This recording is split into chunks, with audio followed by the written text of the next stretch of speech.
قیامت کے روز ان سے پوچھا جائے گا، اے ابن آدم، تم پر جو عوام کی خدمت کی ذمہ داری عائد تھی، کیا تم نے اسے پورا کیا کہ نہیں؟ حضرت عمر فاروق رضی اللہ عنہ دین کو حکومت کے فرائض انجام دیتے اور رات کو اکیلے چھپ چھپ کر لوگوں کے حالات کا مشاہدہ کرتے اور بے کسوں کی امداد کرتے، لوگوں کی خدمت کرنا کسر شان نہیں سمجھتے۔ حضرت عمر رضی اللہ عنہ کا فرمانا تھا کہ حکومت بڑی بری بلا ہے، اگر فرات کے کنارے کسی بکری کا بچہ بھی گم ہو جائے تو میری ذمہ داری ہے، اللہ کے پاس مجھے جواب دینا ہوگا۔ دنیا میں کون ایسا بادشاہ ہوا ہے جو خود چوکیداری کا کام انجام دے؟ السلام علیکم ورحمۃ اللہ وبرکاتہ۔ بسم اللہ الرحمن الرحیم۔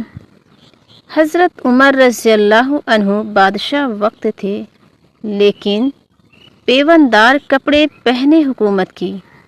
ہمارے منسٹر ذمہ دار حاکم قیمتی لباس پہنے قیمتی گاڑیوں میں چلتے پھرتے نظر آتے ہیں۔ ان کے پاس عالیشان کوٹھیاں، قیمتی آرائشی سامان، قیمتی ملبوسات، نوکر چاکر ہوتے ہیں۔ ووٹ مانگتے وقت دونوں ہاتھ جوڑ کر وعدے کرتے ہیں، ہم یہ کریں گے وہ کریں گے، لیکن اقتدار میں آ کر سب کچھ بھول جاتے ہیں۔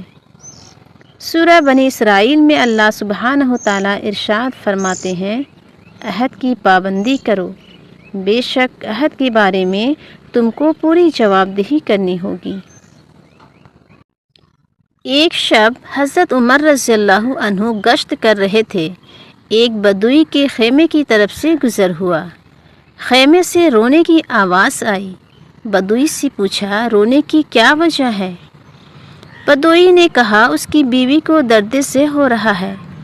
آپ رضی اللہ عنہ اپنے گھر تشریف لائے، اپنی اہلیہ ام کلثوم رضی اللہ عنہا کو ساتھ لائے۔ تھوڑی دیر بعد حضرت ام کلثوم رضی اللہ عنہا نے خیمے سے آواز دی، اے امیر المومنین، اپنے دوست کو خوشخبری دیجیے کہ لڑکا پیدا ہوا ہے۔ بدوی نے جب امیر المومنین سنا تو کانپ گیا۔ ایک شب کو گشت کر رہے تھے، ایک گھر کے قریب پہنچے تو سنا ایک بڑھیا اپنی لڑکی سے کہہ رہی تھی، دودھ میں پانی ملا دے۔ لڑکی نے جواب دیا، امیر المومنین کی طرف سے اعلان ہوا ہے کہ دودھ میں پانی ملا کر نہ بیچا جائے۔ بڑھیا نے کہا، اس وقت نہ امیر المومنین یہاں ہیں اور نہ اعلان کرنے والا۔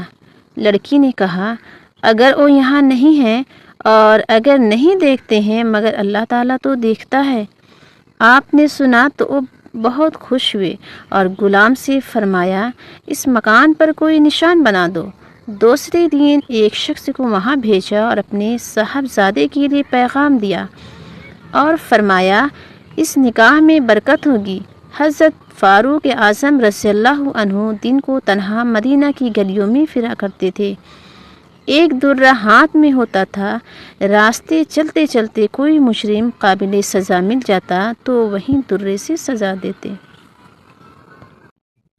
ہمارے منسٹر صاحبان اور صاحب اقتدار جب گاڑیوں میں سوار ہوتے ہیں تو سیکورٹی گارڈز آگے پیچھے گھما کرتے ہیں۔ جب ملک شام تشریف لے گئے تو حضرت معاویہ رضی اللہ عنہ کو دیکھا کہ عمدہ لباس پہنے ہوئے شان و شوکت کے ساتھ پیشوائی کو آئے ہیں، تو آپ نے فرمایا، یہ عرب کا کسرہ ہے، اے معاویہ یہ کیا بات ہے؟ میں نے سنا ہے کہ حاجت مند لوگ تمہارے دروازے پہ کھڑے رہتے ہیں، تمہارے پاس نہیں پہنچ سکتے۔ حضرت معاویہ رضی اللہ عنہ کانپ گئے اور کہنے لگے، اے امیر المومنین، یہاں دشمن کے جاسوس بہت رہتے ہیں، لہٰذا ان کو ہیبت اور شوکت دکھانے کے لیے میں نے ایسا کیا ہے، لیکن آپ منع فرما دیں تو اب نہ کروں گا۔ جن عورتوں کے شوہر باہر ہوتے خود ان کے مکانوں پر جا کر سلام کرتے اور فرماتے، تم کو بازار سے کچھ خریدنا ہو تو میں لا کر دوں گا۔ حکومت کے کارندوں اور حاکموں کا فرض ہے کہ وہ عوام کے مسائل کی طرف پوری توجہ دیں اور ان کی مشکلات کا ازالہ کریں، عوام کے دکھ درد کو اپنا درد سمجھیں۔ اعلیٰ اقتدار کے حاکموں اور افسروں کو چاہیے کہ وہ اپنی ماتحت عملہ سے محبت اور ہمدردی سے پیش آئیں اور ان کے جائز مسائل کو حل کیے جائیں۔